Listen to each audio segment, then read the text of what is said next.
Conversations with Cait, a podcast centered on the arts, culture, and race and gender politics.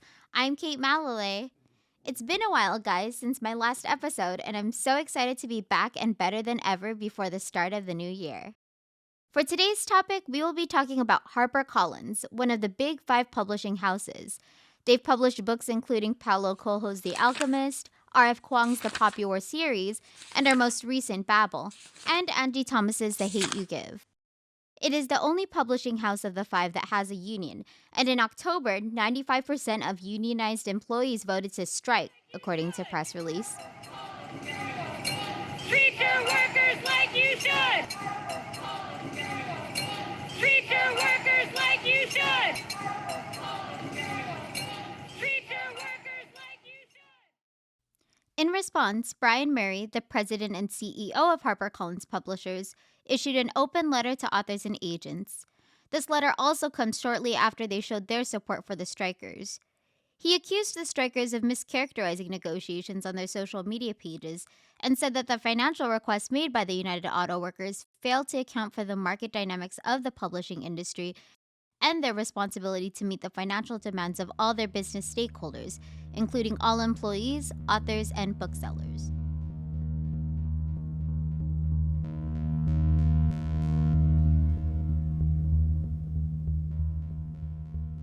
The union, Local 2110 of the United Auto Workers, represents over 250 employees in the editorial, sales, publicity, design, legal, and marketing departments. Negotiations began in December of last year, yet unionized employees have been working without a contract since April. They are wanting higher wages, a better commitment to diversifying the staff, and more secure union rights.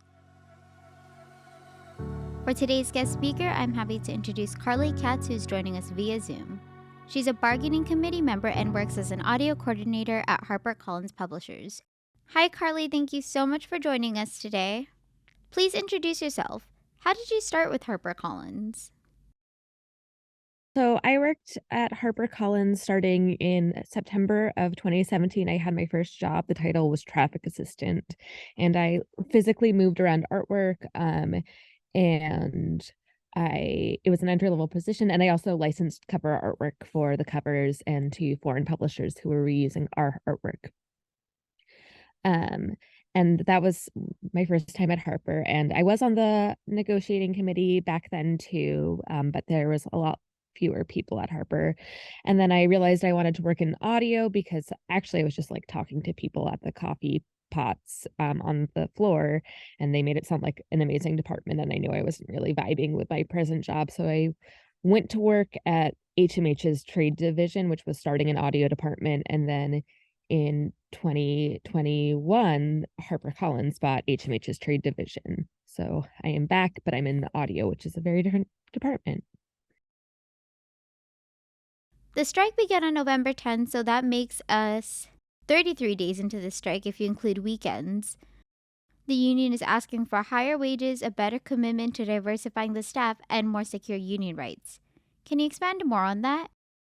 Yeah, so HarperCollins offices are based in New York City, which is notoriously an expensive place to live, one of the highest cost of living in the country, maybe second to San Francisco. So when we're asking for higher wages, we're basically asking to make it more livable in the city. Ideally, people would like to not live with roommates, but I honestly don't even think that's super achievable with what the starting salary we're asking for. But it's more about like general well-being of like a lot of people are talking about, it would be nice to like go out for drinks and not freak out every time about like, did I spend too much money to see my friends once a week or whatever that may be. Lots of things. I mean, again, ideally it's having your own 1-bedroom apartment.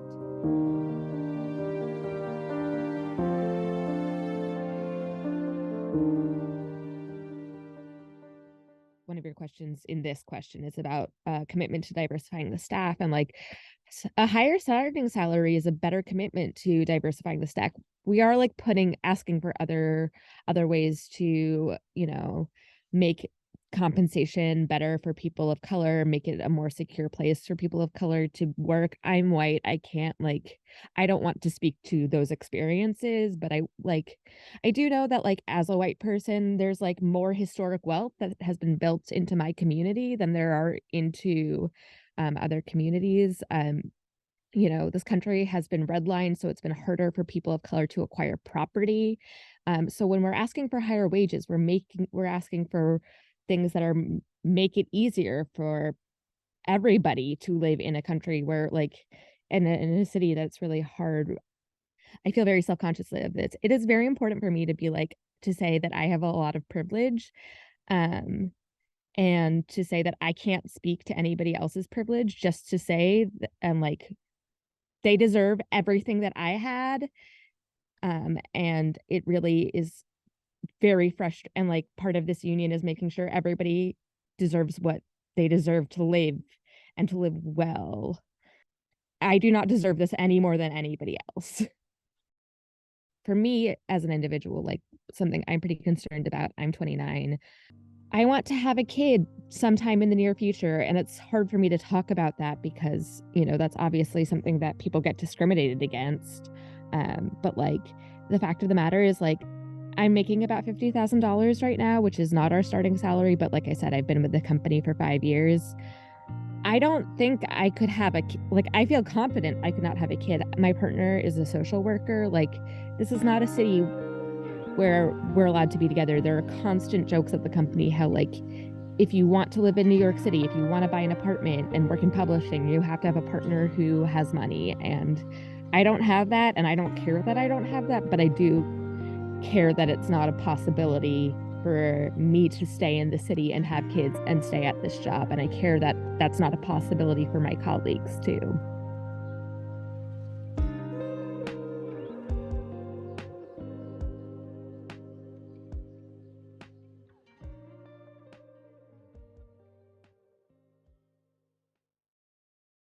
Regarding what more secure union rights means, it's basically making sure it's harder for people to not be part of the union.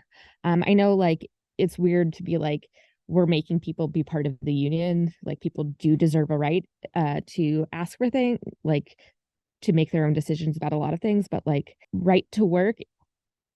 So I don't know. I guess this is hard for me to explain. Um, Well, it's funny because I was actually going to mention this. I was actually reading Jason Stanley's How Fascism Works, and I was on the chapter when it was talking about unions. And then those who own companies tend to use like rhetoric like you shouldn't be forced to pay union dues.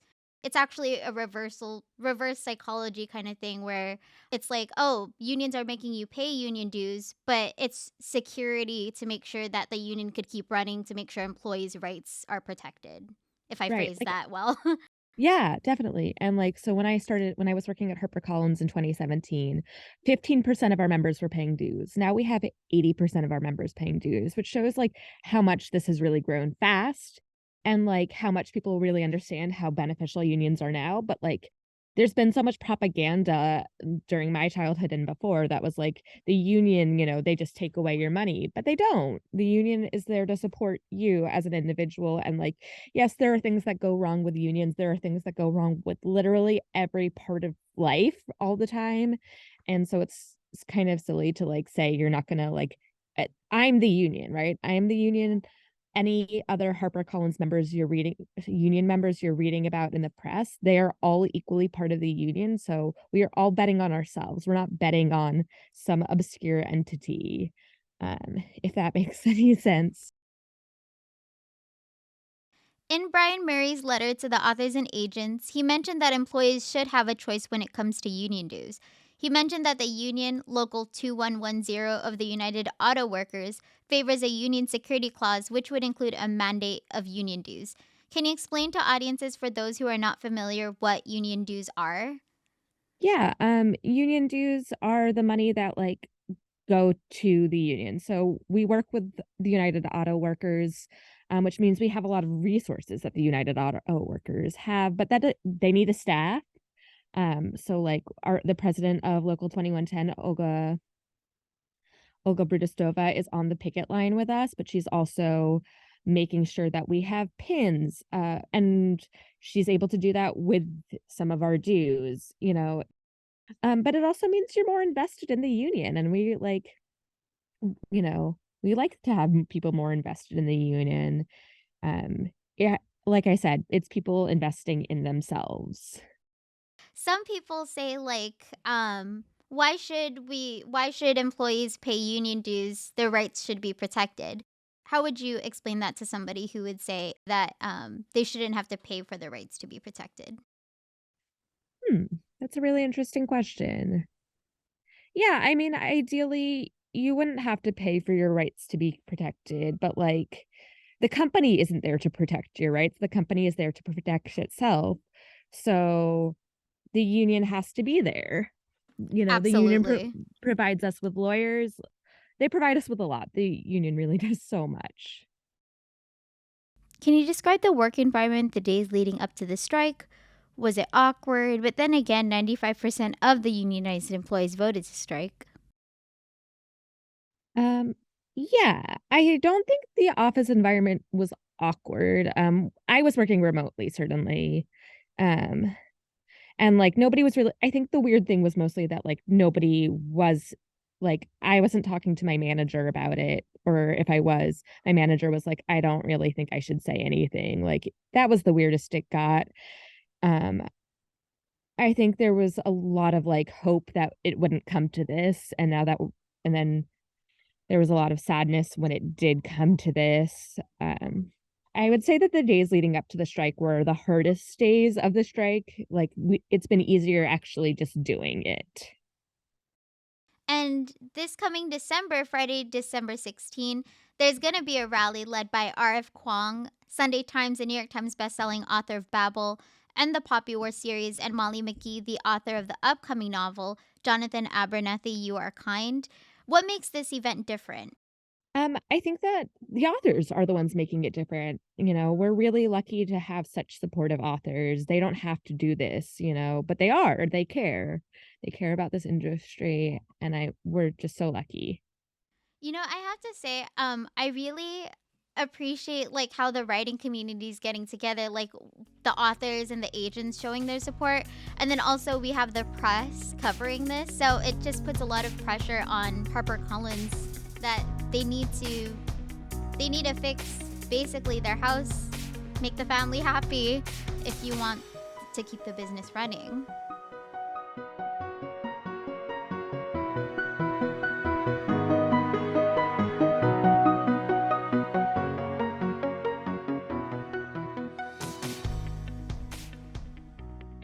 In Barry's letter, he says that the financial requests made by United Auto Workers failed to account for the market dynamics of the publishing industry and our responsibility to meet the financial demands of all our business stakeholders. What is your response, or what was your response when you read that? I mean, there are a few things. One of the things he said, he refers to his business stakeholders as employees, authors, and booksellers. He does not talk about the shareholders of News Corp. So that doesn't that's some people who he seems to probably be more invested in. And I think he avoids mentioning them because he is held more accountable to them. Something else I would say is like if HarperCollins couldn't afford to pay us what we're asking for, they could show us the books. They could say, "Look, here it is. Here's the evidence that if we pay you, this company will go bankrupt." But they haven't done that. They are just saying, "We're asking for too much." And that's a great leadway into my next question, actually. According to News Corporation, the parent company of HarperCollins, revenue went up 19% in the 2021 fiscal year. You're all asking for a minimum starting salary increase to 50,000 instead of 45,000, which for our listeners, again, obviously that's not enough to survive in New York City. Where do you suspect the money is feeding toward? I think it's going straight back to News Corp shareholders, whoever they may be. they in I think 2020 or 2021 spent that money on stock buybacks, which is basically inflating the value of any stocks that they already have. It decreases the number of stocks that they have increased value. This was illegal until Reagan. And Reagan is not exactly known for his pro-union policies. So I guess this is all to say, like, the money again is there, and it's going to shareholders. And like, why wouldn't it be like going to the employees for like the wage increase, right? Yeah.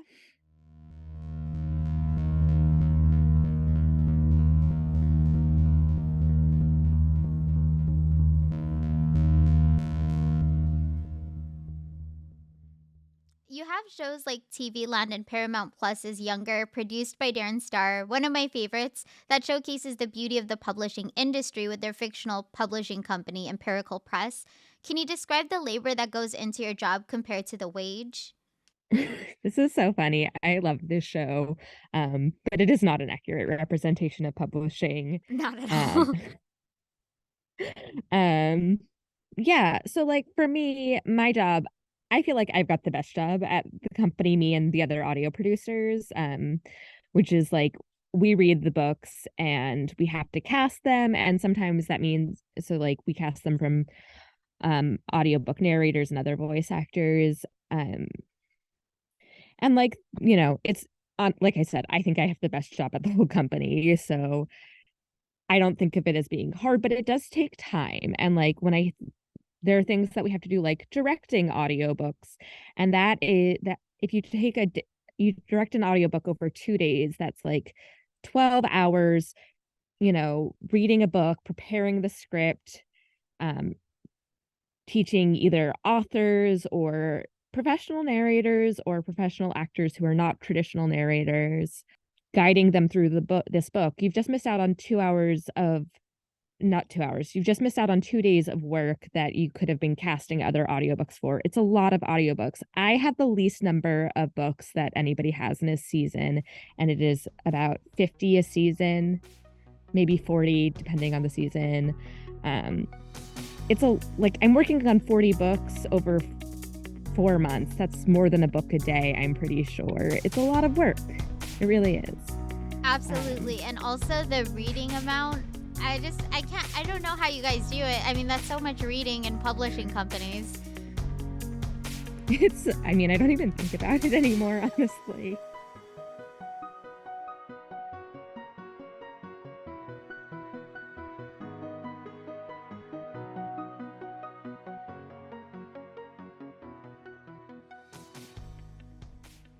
HarperCollins employees work 35 hours a week shifts. Is it common for employees with their workload to find themselves working overtime most of the time?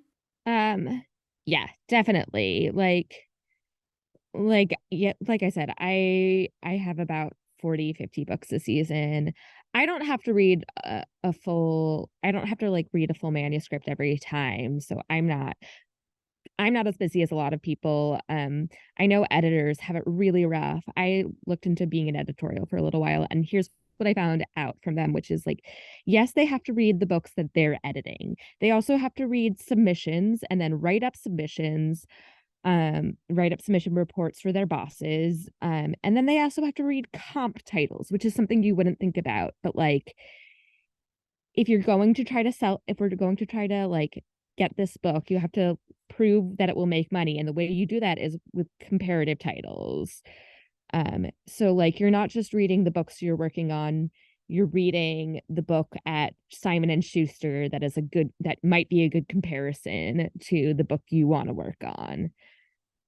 It's a lot of work, and some of that, yes, can be done over time, overtime, um and be overtime eligible. And some of it, like those comp titles, it's going to be really hard for you to get those overtime hours approved. Editors, everybody does a lot. But like, when I think about the amount of stuff that editors have to do, and especially editorial assistants, it's stuff that was like 3 different people's jobs that they've now compounded into one person's jobs. Like, one of the things I learned working on my last job at Harper, which was the licensing artwork, is like, editorial assistants have to figure out um, who took the author photo to make sure that like that doesn't need to be paid out too. And all the interior photos dealt with by editorials. It's yes, like interior design might pick out new ones, but like if it's anything the author wants, that's editorial. The majority of employees at HarperCollins publishers are women. Do you think this plays a role in the low salary? Yeah, definitely.